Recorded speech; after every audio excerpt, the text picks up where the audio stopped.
Luto pala tayo ng yun, namalingki kami ng asawa ko, bumili kami ng isda sa bayan. Yes, luto tayo ng may tausi, salted black beans. Yun, may luya, bawang, sibuyas, dahon sibuyas. Prito muna natin yung ating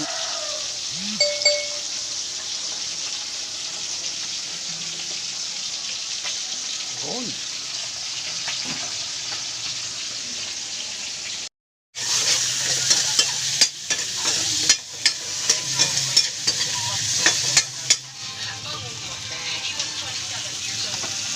Bata ba, no? Yun.